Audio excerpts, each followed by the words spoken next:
This is going to be a different kind of video. I'm not trying to sound dramatic or sound like I'm super pessimistic about everything, but this needs to be talked about. School reopening in the next month can't happen, at least under the current guidelines. I run the Daily Dollar. It's a financial tips and advice channel that's going to help people to improve the overall quality of their life.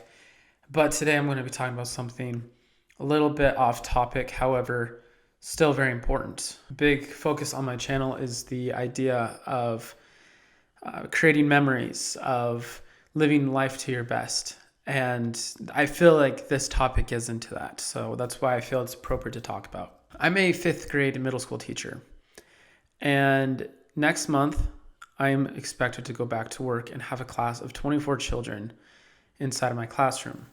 Today, I actually went to the school to set up my classroom, and I set up my chairs and desks to follow social distancing guidelines, so 6 feet apart.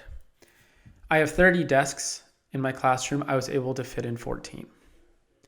Only 14 desks were able to maintain social distancing, and I did the math of how far I could get away with it of having 24 desks. Even if I had 0 extra desks, and the furthest I could get was 4.3 feet. That's not going to cut it for CDC. It's not going to cut it for the guidelines. And quite honestly, when kids are that close, that's when you start to get a lot more interaction. When you have 6 feet separating them, there are distance barriers that prevent them from leaning over to each other, sharing things, passing stuff over. But when they're only 4 feet apart, you're going to start to get a lot more of the trading of different items, even masks, perhaps. And that really worries me. I want to go over some of the guidelines of schools reopening and share sort of my thoughts on them. Now, before I do that, I do want to preface by saying my school district has done a fantastic job of setting up the teachers to have success, setting up the students to have success. They have gone above and beyond to make sure that we're able to do the best that we possibly can. However, despite that, I'm still very concerned in quite a few areas, and I'm going to get into that right now. So I've gone through the CDC guidelines for opening schools. I've deleted some of the stuff just because I didn't feel like it was very applicable to this video. And it's pretty standard across everything, such as maintain 6 feet when possible. But there's just a few areas I'm really concerned about. The first one is right here. It's talking about different risks, more risk, small in-person classes, activities, and events. Students remain at least 6 feet apart and do not share objects. My classroom is an average size, and as I mentioned, I could only fit in 14 desks. I find it hard to believe there are any classes out there that are going to be able to maintain 6 feet between desks, meaning that every single classroom that has regular learning is going to be in this highest risk category. And that makes me extremely nervous. The next thing is that it says teach and reinforce hand washing with soap and water for at least 20 seconds and increase monitoring to ensure adherence among students and staff. I just don't see this happening. If you next time you go wash your hands, try to do it for 20 seconds. Now, imagine trying to get a classroom of 25 students to do that multiple times a day. It's just not realistic. It's not going to happen. And I'm not saying it's impossible. It just seems something that's going to be very hard to enforce. And then it says after students cough or sneeze, it's the same thing. I don't think that's going to happen. I don't see people coughing in class and every single teacher saying, okay, hey, go stand up, go to the bathroom, wash your hands for 20 seconds, and then come back. Never mind that they're going to be touching doorknobs, they're going to be touching their desks, they're going to be touching other objects on the way. The next thing that really worries me is the face masks. Kids are going to wear a face mask for 8 hours every single day, and they're not going to trade masks, they're not going to compare masks, they're not going to take them off, they're not going to play with them. Look, kids bite pencils, they play with their erasers, they do a lot of crazy stuff. I guarantee you masks is going to be one of those things. And it's just something that I don't see as being a long-term solution. Students may do it for 3 or 4 days, even the first week. But then after a week or so, they're going to start getting tired of the masks, and it's going to become an issue. I really do believe it will. The next thing I wanted to mention was the cleaning and disinfecting. As a teacher, middle school teacher, I'm going to have multiple sections every single classroom, or multiple groups come into my class every single day. I have to go through and clean every single desk between every single class period. I'm not saying that to complain. However, I am saying it in the sense of, how am I going to have time to do that? How am I going to have time to clean all 24 desks between every single class period and have the kids waiting in the hall? But wait, the kids have to be 6 feet apart, so they're going to be all the way down the hallway. And I'm not going to be able to be out there to monitor them, and neither will the other teachers, because they also have to clean their desks. And so we're going to have a bunch of kids in the hallway expected to be 6 feet apart while us teachers are cleaning off the desks. I just don't see that happening. It's going to be a disaster. The next one, this one is very interesting to me. Transport vehicles, for example, buses. How are you going to keep social distance on the bus? Are you going to have one kid every single 2 rows and then have them alternate which aisle they're on? That sounds like you could maybe get 15, 20 kids on a bus. I don't think that's going to happen. It's impossible. I have ridden buses before, and all growing up, and they're always packed, or at least very full. There's never empty seats on a bus. So unless you're telling me that the buses are going to increase by 3 or 4-fold, there's just no way that there's going to be a way for the students to be able to social distance on the bus. It's just not going to happen. Next thing is avoiding sharing electronic devices, toys, books, other games, learning aids. How do you do that exactly? How do you have students use the computers? How do you have students read books, go to the library, do anything, honestly, without sharing? It's something that I think is going to be very difficult. This one, it definitely has me concerned. It's the ventilation. So they're supposed to have the windows open. In Arkansas, where it's 100 degrees in August, I need to have my window open with a room full of kids with masks on. And somehow that's going to be okay. That's not going to be cool. It's not going to work. It's going to cause issues. Kids are going to be, not passing out, but they're going to be having a lot of issues trying to breathe with masks on in 100 degrees. The next area is right here, as I was mentioning, spacing seating at least 6 feet apart when feasible. When and where is this feasible? I'm trying to think of any classroom situation outside of maybe special ed or ESL, where you have smaller classes, that you can actually keep students 6 feet apart.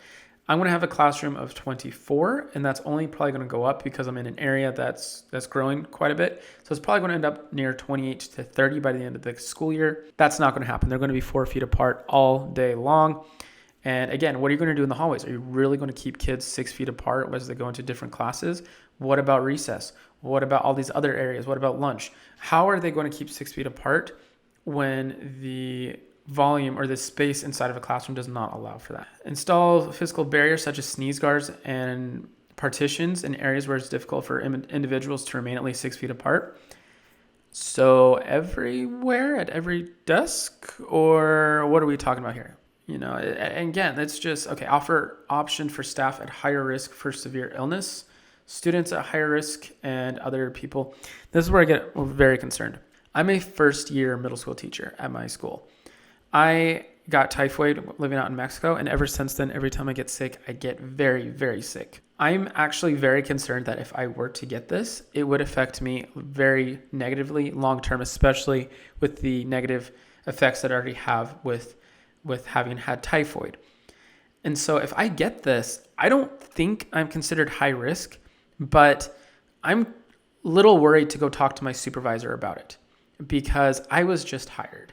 I also have an infant at home. She was just born last month, and I'm not sure what the virus does to babies who are in their first stages of development. My point being, I don't feel like I have the position, being a healthy 26-year-old 99% of the time when I'm not sick, to go and ask my principal or supervisor if I can have accommodations because of my situation. I'm a first-year teacher, and I just don't feel like that's doable. The next thing is staggered arrival and drop-off times. Not sure exactly what they mean by that. Like, arrive to school 40 minutes early, but then where do those kids go for 40 minutes? And then you have some arrive 20 minutes early. I'm just not exactly sure how they would do that. Again, I'm sure they can figure this out, but I haven't seen anybody really talk about this. And besides that, I think that the staff training is a great idea. The health checks are good. But again, we've always talked about how it takes up to 2 weeks for cases to really show themselves, symptoms to begin. And so if you've got a kid rides a bus with high schoolers, middle schoolers, and elementary kids, he gets the coronavirus. He goes off to a class. He's in 4 different sections of a class throughout the day.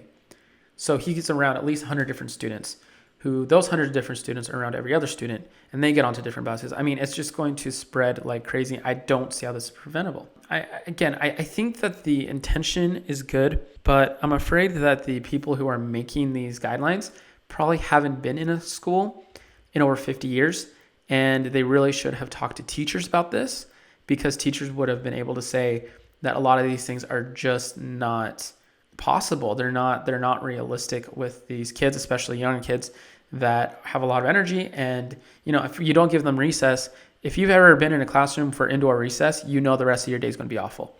I can't imagine having indoor recess every day without socializing. They can't have socialization at all because they have to be 6 feet apart, really, without wearing a mask, it being hot because the window's open, and them unable to see anybody else's face, including the teacher who's teaching. I can't imagine what kind of stress and anxiety that's going to give the students, and it's just going to cause a bunch of issues. So that's my biggest concerns with the CDC guidelines on school reopenings. Perhaps one of the things I'm most concerned about is not of myself per se, but of other students. If I lost a student to coronavirus, I don't know how I'd be able to cope with that. Would I forever feel like it was my fault? Did I do something wrong? Did I not make sure that they were staying 6 feet apart at all moments? Was there maybe an exchange with some other student that shouldn't have happened and they got too close? I will forever live with that guilt if something like that were to happen. I don't think it would happen, but if it did, I would live with that. And for me, that terrifies me. Again, the main point on my page is to create memories, improve your overall quality of life. I'm afraid that this is going to prevent that somewhere, somehow, to somebody. And I want my voice to be heard. I want it to be recognized, and I want it to be shared, because I feel that I have a perspective that's different. I'm actually in the classroom. I know what's going on, and I want to share that with people so that they can create those memories, so that they can live out their lives and have wonderful experiences, so they can enjoy school. Nobody's going to enjoy school being 6 feet apart from everybody when possible, and having to social distance and all that. It's just not going to be a good experience, which I understand we can't have a great experience in this situation, but I just don't think this is the answer. And so full open schools, that really makes me nervous. And I hope it has a change. I hope there's change. Again, this has been a different tone for a video for me. I typically don't have this tone. I don't talk about these kind of matters, but I feel like it was important to talk about. If you are interested in my other content, please like and subscribe. It allows me to put out content so that I'm able to give advice, help people to improve their overall quality of their lives by giving them financial tips, as well as ideas on how to create wonderful memories in their lives. And so I hope to see you guys again soon, and have a wonderful day.